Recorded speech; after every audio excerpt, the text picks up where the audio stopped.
요한일서 5장 13절에서 17절까지의 말씀을 한 절씩 교독하시고 마지막 절 17절은 우리 함께 읽습니다. 내가 하나님의 아들의 이름을 믿는 너희에게 이것을 쓰는 것은 너희로 하여금 너희에게 영생이 있음을 알게 하려 함이라. 그를 향하여 우리가 가진 바 담대함이 이것이니 그의 뜻대로 무엇을 구하면 들으심이라. 우리가 무엇이든지 구하는 바를 들으시는 줄을 안즉 우리가 그에게 구한 그것을 얻은 줄을 또한 아느니라. 누구든지 형제가 사망에 이르지 아니하는 죄 범하는 것을 보거든 구하라.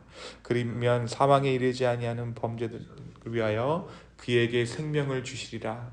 사망에 이르는 죄가 있으니 이에 관하여 나는 구하라 하지 않노라. 모든 불의가 죄로 돼 사망에 이르지 아니하는 죄도 있도다. 아멘. 우리가 어제 말씀에서 세상을 이기는 믿음에 대해서 이야기하는 요한의 메시지를 함께 나누었습니다. 세상을 이기는 믿음이란 무엇이었습니까? 예수 그리스도를 의미했어요. 바로 그 예수 그리스도가 우리 안에 계심으로 우리가 세상을 이겼다. 그리고 이 예수 그리스도를 물과 피와 성령이 증언하고 있다라고 요한은 고백합니다. 그런데 우리는 이 세상을 이기는 믿음을 이렇게 생각할 수 있습니다. 세상을 이기는 믿음이란 죽음을 이기는 믿음이다. 세상이란 곧 죽음을 의미하기 때문이죠. 오늘 말씀 13절에서 그래서 요한은 영생에 대해서 말합니다.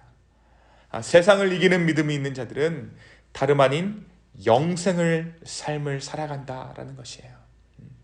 오늘 말씀 13절은 이 글을 당시 교회에 쓰게 된 이유에 대해서 간략하게 요한이 이야기합니다. 내가 하나님의 아들의 이름을 믿는 너에게 이것을 쓰는 것은 너희로 하여금 너희에게 영생이 있음을 알게 하려 합니다. 하나님 아들의 이름을 믿는 일, 예수 그리스도의 이름을 믿는 자들, 이 그리스도인들에게 쓰여진 이 성경의 목적, 그것은 우리 개개인에게 영생이 있다는 것을 알게 하기 위해서요.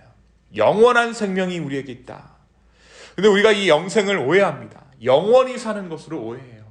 단순히 그냥 영생은 영원한 생명으로 오해합니다. 여러분, 영원한 것이라는 것은 우리가 사실 감을 잡을 수도 없는 거예요. 영원이라는 말은 단순히 시간적인 개념을 한량없이 늘어놓은 것이 영원이 아닙니다. 하나님께서 영원한 존재시다 라는 것은 단순히 하나님은 죽지 않으시는 분이시다, 영생하는 분이시다, 그런 분이 아니시라는 것이죠. 우리는 장생과 영생을 오해합니다. 마찬가지로 우리에게 주어진 영생이란 단지 내 수명이 영원히 죽지 않고 오래 산다라는 의미가 아니에요. 요한은 14절의 말씀을 통해서 영생의 진정한 의미에 대해서 말해주고 있습니다. 또 아는 것은 하나님의 아들이 이르러 우리에게 지각을 주사 우리로 참된 자를 알게 하신 것과 또한 우리가 참된 자 곧 그의 아들 예수 그리스도 안에 있는 것이니 그는 참 하나님이시오 영생이시라. 다시 말해 그리스도와 동행하는 것, 그리스도와 연합하는 것, 그것이 바로 영생이라는 것입니다. 영생이란 영원 불사의 삶을 영위하면서 번영을 누리면서 불로장생하는 것, 그것이 아니라 예수 그리스도 안에 있는 것, 그것이 영원한 삶이다.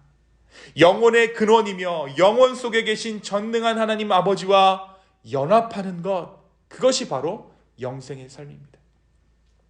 그럼 오늘 우리가 살고 있는 이 삶이 어떠한 삶입니까? 우리가 이미 지금 영생의 삶을 살아가고 있는 것이죠. 다른 표현으로 영생은 전능하신 하나님을 모시고 그분과 동거하며 동행하며 그분과의 사귐이 깊어지는 삶을 의미해요. 주님과 함께 살면서 정말 이 현실 가운데 온전히 주님과 동행하는 삶, 그것이 영생의 삶입니다. 그런데 왜 사도 요한이 영생의 정의를 지금 오늘 이 말씀 가운데 내리고 있는 것일까요? 요한일서의 수신자들은 두 가지의 신앙적인 도전을 마주하고 있었습니다. 첫 번째는 영지주의의 도전이었어요. 영적 깨달음과 알아가는 것에 관심이 있던 이 영지주의자들은 그로 인해 파생된 모든 것들을 부정하기 시작했습니다. 육신의 모든 것들을 부정했어요. 이들이 부정하고 또 부정하다 보니까 어떤 것을 부정하냐면 예수님께서 육신을 입고 오시는 이 성육신을 부정하기 시작한 거예요. 어떻게 전능하신 하나님께서, 고귀하신 하나님께서 육신을 입고 이 땅 가운데 올 수가 있느냐. 하나님께서 부정한 육신으로 십자가를 진다는 사실을 결코 수용할 수 없었던 것이죠. 그래서 이들은 예수님의 성육신을 부정하기 시작했습니다. 결국 교회와 성도들의 근간을 흔들기 시작한 거예요. 그래서 사도 요한이 영생이라는 것은 그러한 것이 아니다 라고 지금 오늘 이 편지 가운데 이야기하고 있는 것입니다. 또한 교회는 당시에 핍박받고 있었어요. 그래서 요한은 지금은 교회가 고난을 당하고 있지만 그들의 육체의 고난이 담고 있는 영원한 그 소망을 교회에 전하기를 소망하는 마음에서 이 편지를 썼던 것입니다. 사랑하는 성도 여러분, 오늘 우리에게 이렇게 한번 물어봤으면 좋겠습니다. 나는 지금 영생의 삶을 살아가고 있습니까? 영생이란 지금 주님과 동행하는 삶을 의미해요. 영생은 죽음을 넘어서는 가치를 말합니다. 그래서 영생을 사는 사람은 일희일비하지 않고 오히려 고난의 순간에 삶의 섭리를 발견하는 사람들입니다. 오히려 기쁨의 순간에 하나님의 진짜 의도에 대해서 생각하는 사람들이 바로 영생을 사는 사람들이에요. 우리는 영원한 것에 가치를 두고 살아갑니다. 죽음이 우리를 제한할 수 없다는 말은 죽는 그 순간에 내가 이루어 놓은 여러 가지 일들을 보기 위해 살아가는 삶이 아니라 오히려 죽음의 때에 나를 인도해 주신 주님의 인도하심을 삶을 살아노라고 고백하는 삶을 의미합니다. 우리 중 많은 사람들이 예수 안에 있다라고 말하면서도 죽는 그때를 위해서 살아가요. 죽는 그때의 좋은 평판, 내 자식이 내가 죽기 전에 자리를 잡는 것, 또 죽는 그 순간까지의 안정된 노후를 위해 우리는 살아가는지도 모르겠습니다. 그러나 그러한 삶은 영생의 삶을 살아가는 것과 거리가 있어요. 영생이란 아이러니하게도 바로 오늘을 충실하게 살아내는 것입니다. 오늘을 영원처럼 사는 것이 바로 영생이에요. 그래서 영생의 삶을 살아가는 사람들은 오늘을 미래에 저당 잡히지 않아요. 내일을 위한 오늘을 살아가는 것이 아니라 오늘을 충실히 살아갈 수 있게 됩니다.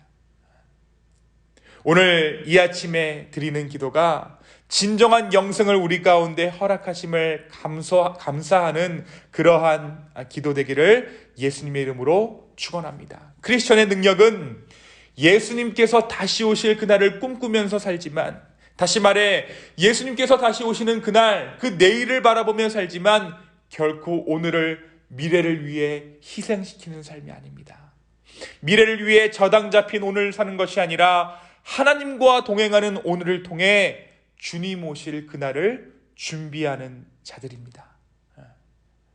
사랑하는 성도 여러분, 오늘을 사십시오. 내일을 사는 것이 아니라 오늘을 사십시오.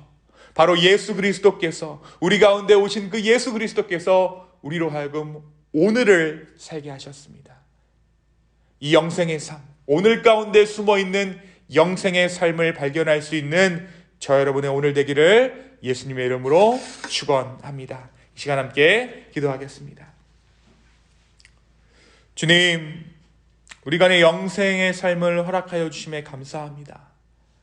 영원히 살아가는 것이 영생의 삶이 아니라 바로 오늘 하루를 주님과 동행하며 살아가는 삶이 영생의 삶인 줄로 주여 믿습니다. 주님, 오늘 우리가 하루를 살아갈 때 주님과 동행하게 하여 주십시오. 모든 것을 결정하기 전에 주님께 먼저 묻고 주님께 먼저 아뢰고 주님과 온전한 연합 가운데 모든 것들을 결정하고 나의 뜻과 나의 방안과 주님 이것대로 해주십시오라고 하는 고백이 아니라 주의 뜻대로 해주십시오, 주님의 인도하심이 맞습니다 라는 그 고백이 우리의 삶 가운데 넘쳐 흘러날 수 있도록, 그래서 정말 주님의 인도하심을 받는 우리의 인생들 다 될 수 있도록 주여 우리를 축복하여 주시옵소서. 감사합니다. 이 모든 말씀 살아서 역사하시는 예수님의 이름으로 기도하였습니다. 아멘.